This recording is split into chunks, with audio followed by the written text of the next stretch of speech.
Hi everyone, welcome back to the Bong academy YouTube channel. আমি তোমাদের সৌমেন দা। তো তোমরা নিশ্চয়ই টাইটেল আর থাম্বনেল দেখে বুঝতে পেরে গেছো আজকে কোন টপিকে কথা হতে চলেছে।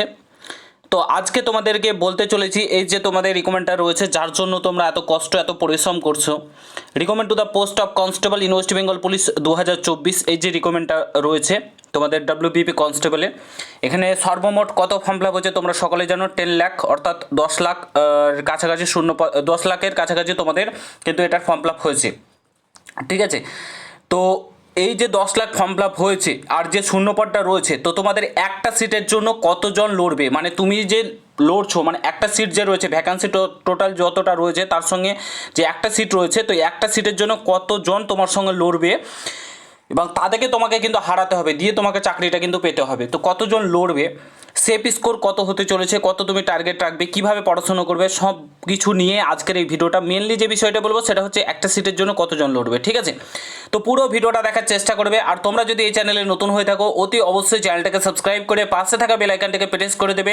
যে কোনো ছোটো বড় আপডেট, অথেন্টিক আপডেট পেতে অতি অবশ্যই চ্যানেলটাকে সাবস্ক্রাইব করে দেবে। আর তোমরা যারা যারা এখন আমাদের টেলিগ্রাম চ্যানেলে যুক্ত হওনি, অতি অবশ্যই যুক্ত হয়ে যাও, কারণ টেলিগ্রাম চ্যানেলে যে কোনো আপডেট সর্বপ্রথম আমরা শেয়ার করে থাকি, তার সঙ্গে সঙ্গে পিডিএফ নোটস তোমাদের আপকামিং এক্সামের জন্য প্রোভাইড করে থাকি। তো অতি অবশ্যই যুক্ত হয়ে যাও, ভিডিও ডিসক্রিপশন বক্সে লিঙ্ক দেওয়া রয়েছে।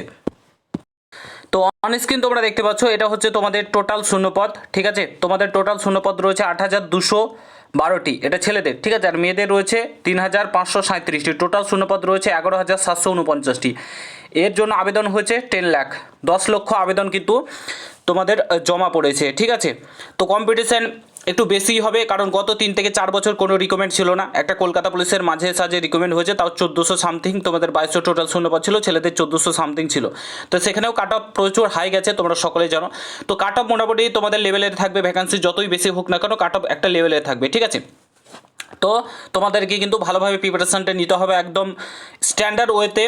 ঠিক আছে, বুদ্ধি করে পড়াশোনা করতে হবে। ঠিক আছে, যে জায়গাগুলোতে তুমি দুর্বল সেগুলোকে ইমপ্রুভ করতে হবে, এবং তার সঙ্গে সঙ্গে দুর্বল জায়গাগুলোকে ইমপ্রুভ করার সঙ্গে সঙ্গে নিজের বেসগুলোকে কমপ্লিটলি ক্লিয়ার করতে হবে, তাহলে কিন্তু তুমি নিজেকে ইমপ্রুভ করতে পারবে। ঠিক আছে, মক টেস্ট দিতে হবে বেশি করে, তো তাহলে নিজেকে কিন্তু ইমপ্রুভ করতে পারবে, তাহলে আরামসে কিন্তু চাকরিটা পেয়ে যাবে। তো এবার প্রশ্ন হচ্ছে যে এই যে আমি ছেলেদের কথা বলছি, ঠিক আছে, ছেলেদের 8,212টি যে শূন্যপদ রয়েছে, তো এর মধ্যে একটা সিটের জন্য কতজন ছেলে মেয়ে লড়বে। তো তোমাদেরকে বলে রাখি, প্রায় 80 থেকে 90 জন একটা সিটের জন্য লড়বে। 80 থেকে 90 জন একটা সিটের জন্য কিন্তু লড়াই করছে। এটা দেখে একদমই ঘাবড়ায়ও না। ঠিক আছে, এটা দেখে একদমই ঘাবড়াবে না।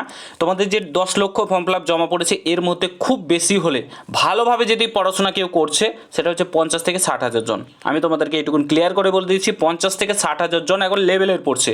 ঠিক আছে, কারণ তারা হচ্ছে অ্যাকচুয়ালি অ্যাসপিরেন্ট, হচ্ছে WBCS এর অ্যাসপিরেন্ট, কিংবা CGL CHSL, যারা SSC স্টাফ সিলেকশন কমিশনের পরীক্ষা দেয়, তারা কিন্তু অ্যাকচুয়ালি এগুলোতে তোমার পড়ছে, মানে তাদের লেভেলটা একটা রয়েছে, তারা ধরো 10 থেকে 20 হাজার রয়েছে, বাদ বাকি ছেলে মেয়ে রয়েছে, পড়ছে মোটামুটি ভালোভাবে পড়ছে।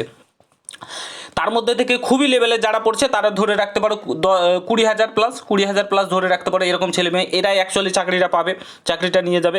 ঠিক আছে, আর বাদ বাকি যারা কি হয়, ফর্মটা ফিল আপ করে নেয়, তারপরে ভাবে এক্সামের ডেট দেখ, তারপরে তখন আমরা পড়াশোনা শুরু করব, মানে আগের লেভেলের যারা রয়েছে। ঠিক আছে, আগের মতামত অনুসারেই তারা চলে, যে এক্সাম ডেটটা দিয়ে দিক, তারপরে পড়াশোনা করব, তারপরে সমস্ত কিছু শুরু করব। ঠিক আছে, তো এরকম তারা ভাবনা চিন্তা করে, তো অ্যাকচুয়ালি তারা কোনোদিনও চাকরি পায় না। ঠিক আছে, তো তার জন্য এই যে 80 থেকে 90 জন লড়বে ঠিকই, বাট তুমি অ্যাকচুয়ালি কতজনের সঙ্গে কম্পিটিশান করবে, খুব বেশি হলে 20 থেকে 30 জনের সঙ্গে, 20 থেকে 30 জনের সঙ্গে একদম হাড্ডাহাড্ডি লড়াই হবে। 20 থেকে 30 জনের সঙ্গে তোমার হাড্ডাহাড্ডি, এদেরকে পিছনে ফেলে তোমাকে জবটা পেতে হবে। এবার যেহেতু একটা এক্সাম এবং 85 নম্বরের এক্সাম, এখানে ম্যাক্সিমাম স্কোরটা তোমাকে করতে হবে, তবে তুমি জবটা পাবে। দেখো, আমি একটা কথা বলছি, কে কী রকমভাবে পড়ছে, কে কতক্ষণ পড়ছে, কে কত ঘন্টা পড়ছে, কীভাবে পড়ছে, কে কোন বই পড়ছে, ডাজ নট ম্যাটার। এটা কোনো বিষয়ই না, এটা কোনো ম্যাটারই করে না। কারণ একটা কথা বলছি, মেন যুদ্ধটা কোথায় হয়, মেন যুদ্ধটা হবে পরীক্ষার হলে। টাইম ম্যানেজমেন্ট বেস্ট একটা ব্যাপার। ঠিক আছে, সবচাইতে বড় ব্যাপার। এক্সাম হলে তোমার সিচুয়েশান তোমার পরিস্থিতি, তুমি কেমন মেন্টালি ফিট রয়েছো, মেন্টালি তোমাকে ঠিকঠাক থাকতে হবে। মেন্টালি অনেকে দেখবে পড়াশোনা খুবই হাই লেভেলের করে, বাট তোমার এক্সাম হলে গিয়ে মানে কি বলে ঠিকঠাকভাবে পারফরমেন্স করতে পারে না।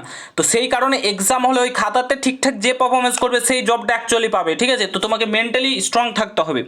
তো যে যতই যে যেমন পড়ছে, কোন বই পড়ছে না পড়ছে ওইটা ম্যাটার করে না, বারবার করে বলছি।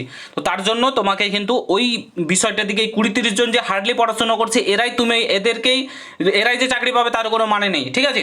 এদেরকেও তুমি টপ করতে পারো। মেন্টালি তুমি স্ট্রং থাকো, ভালোভাবে মানে পড়াশোনা করো, বুদ্ধি করে পড়াশোনাটা করো, তাহলে কিন্তু তুমি জবটা পেয়ে যাবে আলটিমেটলি, ঠিক আছে। তো আশা করি বুঝতে পেরেছো।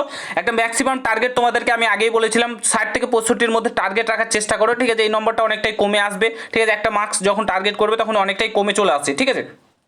তো একটা ভালো মানের টার্গেট করো, তাহলে তুমি আরামসে তোমার ইন্টারভিউয়ের জন্য চিন্তা করতে হবে না, তুমি পুরোপুরি সেফ জোনে থাকবে, ঠিক আছে। তো ভালোভাবে পড়াশোনা করো, এটাই তোমাদেরকে বলবো।